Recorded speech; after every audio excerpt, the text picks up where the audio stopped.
Hi all അസ്സലാമു welcome back. ഇന്നത്തെ നമ്മുടെ റെസിപ്പി എല്ലാവർക്കും ഒരുപോലെ പ്രിയപ്പെട്ട നല്ല സോഫ്റ്റ് നെയ്യപ്പമാണ്. പക്ഷേ ഇന്നത്തെ നെയ്യപ്പത്തിന് ഒരു പ്രത്യേകതയുണ്ട്. അരി കുതിർക്കാനോ അരക്കാനോ ഒന്നും നിൽക്കണ്ട, വെറും 10 മിനിറ്റിനുള്ളിൽ നല്ല പഞ്ഞി പോലത്തെ നെയ്യപ്പം നമുക്ക് റെഡിയാക്കാം. ചായക്കൊപ്പം കഴിക്കാൻ പെട്ടെന്ന് എന്തെങ്കിലും വേണമെന്ന് തോന്നുമ്പോൾ ധൈര്യമായി പരീക്ഷിക്കാവുന്ന ഒന്നാണിത്. അപ്പോൾ ഒട്ടും വൈകിക്കേണ്ട, നമുക്ക് വീഡിയോയിലേക്ക് കടക്കാം.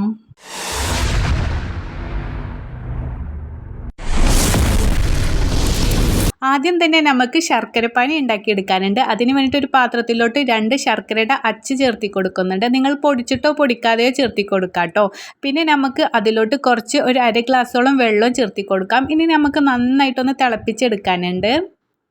ഇനി നമുക്കിതാ ഒന്ന് അരിച്ചെടുക്കാം കേട്ടോ. അപ്പോഴേക്കും നമുക്കൊരു പാത്രം എടുത്തിട്ട് അതിലോട്ട് 250 ml കപ്പിന് അരിപ്പൊടി ചേർത്തി കൊടുക്കാം. അപ്പോൾ നമ്മുടെ വീട്ടിൽ പത്തിരിപ്പൊടി ഉണ്ടായിരിക്കില്ലേ, ആ അരിപ്പൊടിയാണ് കേട്ടോ. പിന്നെ അതേ അളവിൽ തന്നെ നമുക്ക് 250 ml കപ്പിൻ്റെ പകുതി അളവിൽ നമുക്ക് മൈദപ്പൊടി ചേർത്തി കൊടുക്കാം. ആവശ്യത്തിന് കുറച്ച് ഉപ്പും ചേർത്തി കൊടുത്തിട്ട് നന്നായിട്ടൊന്ന് മിക്സാക്കി എടുക്കുക കേട്ടോ. ഇനി നമുക്ക് ചെറിയ ചൂടോട് കൂടിയിട്ട് തന്നെ നമ്മുടെ ശർക്കരപ്പാനി ഇതിലോട്ട് ഒഴിച്ചു കൊടുക്കണം. നന്നായിട്ട് തന്നെ മിക്സാക്കി കൊടുക്കാം. അപ്പോൾ കുറച്ചായിട്ട് നമുക്ക് ഒഴിച്ചു കൊടുത്തിട്ട് മിക്സാക്കി എടുക്കാം. അപ്പോൾ ഇതുപോലെ ആയിരിക്കും കേട്ടോ. ഇനി നമുക്ക് ചെറുതായിട്ട് കുറച്ച് ചൂടുവെള്ളം കൂടി ഒഴിച്ചു കൊടുക്കാം. തിളച്ച വെള്ളം വേണ്ട കേട്ടോ, ചെറുതായിട്ട് നമുക്ക് ചൂടുള്ള വെള്ളം കൂടിയും ഒഴിച്ചു കൊടുക്കാം. ഇനി വീണ്ടും നമുക്ക് ഒന്ന് മിക്സാക്കി എടുക്കാം. അപ്പോൾ ഇതേ ഒരു കൺസിസ്റ്റൻറ്റിയിലായിരിക്കണം കേട്ടോ നമ്മുടെ ബാറ്റർ വരേണ്ടത്. ഇനി നമുക്ക് മിക്സിയുടെ ജാർ എടുത്തിട്ട് അതിലോട്ട് നമ്മൾ ബാറ്റർ ഒഴിച്ചു കൊടുക്കാം. ഇനി നമുക്ക് ഇതിലോട്ട് കുറച്ച് ഏലക്കായൻ്റെ ഒരു ഫ്ലേവർ കിട്ടാനാണ് കേട്ടോ. അപ്പോൾ ഒരു 3 ഏലക്കായ ഞാൻ ഇതിലോട്ട് ചേർത്തി കൊടുക്കുന്നുണ്ട്. നിങ്ങളുടെ കയ്യിൽ പൊടിയാണെങ്കിൽ അങ്ങനെയും ചേർത്തി കൊടുക്കാം. അതും കൂടി ചേർത്തി കൊടുത്തിട്ട് നന്നായിട്ടൊന്ന് ബ്ലെൻഡാക്കി എടുക്കുക കേട്ടോ. അപ്പോൾ കട്ടകളൊന്നും ഇല്ലാതെ കിട്ടാൻ വേണ്ടിയിട്ടാണ് ഇങ്ങനെ ചെയ്തെടുക്കുന്നത്. ഇനി നമുക്ക് നമ്മുടെ പാത്രത്തിലോട്ട് വീണ്ടും ഒഴിച്ചു കൊടുക്കാം. ഇനി നമുക്ക് ഇതിലോട്ട് ആവശ്യമുള്ള സാധനം 2 ടേബിൾ സ്പൂണോളം റവയാണ് വേണ്ടത്, അതുകൂടി ചേർത്തി കൊടുക്കാം. അതുപോലെ തന്നെ ഒരു 1/2 ടീസ്പൂണോളം ചെറിയ ജീരകം ചേർത്തി കൊടുക്കാം. പിന്നെ ഒരു 1/4 ടീസ്പൂണോളം നമുക്ക് ബേക്കിംഗ് സോഡയും ചേർത്തി കൊടുക്കാം കേട്ടോ. പിന്നെ ഇത് ഓപ്ഷനിലാണ്, നിങ്ങൾ കയ്യിലുണ്ടെങ്കിൽ ചെയ്ത് കൊടുത്താൽ മതി. ഒരു 1/2 ടീസ്പൂണോളം അല്ലെങ്കിൽ 1 ടീസ്പൂണോളം നമുക്ക് കറുത്ത എള്ള് ചേർത്തി കൊടുക്കാം.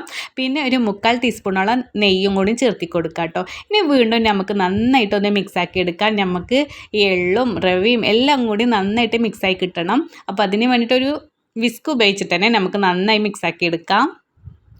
നമ്മുടെ ഈ മാവ് ഒരുപാട് ലൂസായി പോകാൻ പാടില്ല. ഈ ഒരു പരുവത്തിലാണ് നമുക്ക് വേണ്ടത് കേട്ടോ. നമ്മൾ ഇൻസ്റ്റൻ്റ് ആയിട്ടാണല്ലോ ഇത് ചെയ്യുന്നത്, അതുകൊണ്ട് തന്നെ ഇത് അധിക നേരം മാറ്റി വെക്കേണ്ട, റെസ്റ്റ് ചെയ്യേണ്ട കാര്യവുമില്ല. പെട്ടെന്ന് തന്നെ നമുക്ക് ചുട്ടെടുക്കാം. അപ്പോൾ നമുക്ക് കേട്ടോ ഇത്രയും മതി. ഇനി നമുക്കൊരു തവി ഉപയോഗിച്ച് നന്നായിട്ടുള്ള ചൂടായ എണ്ണയിലിട്ടിട്ട് വറുത്തെടുക്കാം. അപ്പോൾ നമുക്ക് നല്ല ഹൈ ഫ്ലെയിമിൽ തന്നെ ഇട്ടിട്ട് നല്ല ചൂടിൽ വേണം കേട്ടോ നമുക്കിത് ഒഴിച്ചു കൊടുക്കാൻ. ഞാനൊരു 3/4 തവിയോളാണ് ഒഴിച്ചു കൊടുക്കുന്നത്. നമുക്ക് സെൻട്രലായിട്ട് ഒഴിച്ചു കൊടുക്കാം, എന്നാലേ നമുക്ക് നന്നായി പൊങ്ങി വന്ന് ഒരു ഷേപ്പായി വരുള്ളൂ കേട്ടോ നെയ്യപ്പത്തിൻ്റെ. അതിന് വേണ്ടി നമ്മൾ സെൻട്രൽ തന്നെ ഒഴിച്ചു കൊടുക്കാൻ ശ്രദ്ധിക്കുക. എന്നിട്ട് നമുക്ക് ഒഴിച്ചു കൊടുത്തതിന് ശേഷം ഒന്ന് മീഡിയം ഫ്ലെയിമിൽ ഇട്ടിട്ട് ഒന്ന് മറിച്ചിട്ട് കൊടുക്കാം. നമുക്ക് അതിൻ്റെ അകമൊക്കെ ഒന്ന് വെന്ത് കിട്ടാൻ വേണ്ടിയിട്ടാണ്. ഇനി ഇങ്ങനെ ഒരു ബ്രൗൺ കളറൊക്കെ ആയി വരുമ്പോൾ നമുക്ക് കോരി മാറ്റാം. ഇനി നമുക്ക് എല്ലാ മാവും ഇതുപോലെ ഒഴിച്ചെടുക്കാം. അരി അരക്കുന്നില്ല എന്ന് കരുതി ഇതിൻ്റെ രുചിയിൽ ഒട്ടും കുറവുണ്ടാകില്ല കേട്ടോ. നമ്മൾ ഈ ചേർക്കുന്ന അളവുകൾ കൃത്യമാണെങ്കിൽ നല്ല സോഫ്റ്റ് ആയിട്ടുള്ള നെയ്യപ്പം തന്നെ നമുക്ക് കിട്ടും. ഓരോ തവണ മാവ് കോരി ഒഴിക്കുമ്പോഴും നമ്മൾ പാത്രത്തിലെ മാവൊന്ന് ഇളക്കി കൊടുക്കണം കേട്ടോ, അല്ലെങ്കിൽ നമ്മളിങ്ങനെ പൊടിയാണല്ലോ, അപ്പോൾ ഇങ്ങനെ ഊറി നിൽക്കുവേ. അത് നിങ്ങൾ ശ്രദ്ധിക്കുക കേട്ടോ. ഇതപ്പോൾ നമ്മുടെ നെയ്യപ്പം എല്ലാം റെഡി ആയിട്ടുണ്ട്, നല്ല പെർഫെക്റ്റ് ആയിട്ട് വന്നിട്ടുണ്ട് കേട്ടോ. ഇനി നിങ്ങൾക്ക് അരിവൊക്കെ നന്നായി മുരിഞ്ഞ് വേണമെന്നുണ്ടെങ്കിൽ കുറച്ചും കൂടി കൂടുതൽ നേരം നമുക്ക് എണ്ണയിൽ ഇങ്ങനെ നമുക്ക് പെട്ടെന്ന് കോരി എടുക്കാതെ ഇരുന്നാൽ മതിയേ.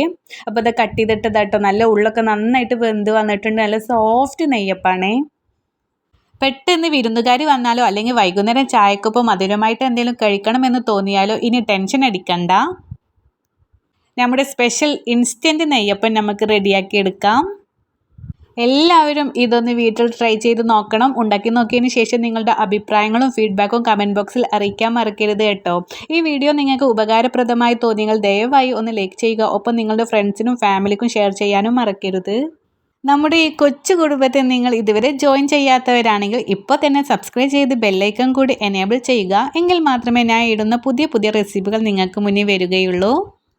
ഇൻഷാ അല്ലാ ഇതുപോലുള്ള നല്ല റെസിപ്പികൾക്കായിട്ട് വീണ്ടും കാണാട്ടോ. അതുവരേക്കും എല്ലാവരും ഹാപ്പി ആയിരിക്കുക, സേഫ് ആയിരിക്കുക. അപ്പോൾ okay, bye bye, thank you.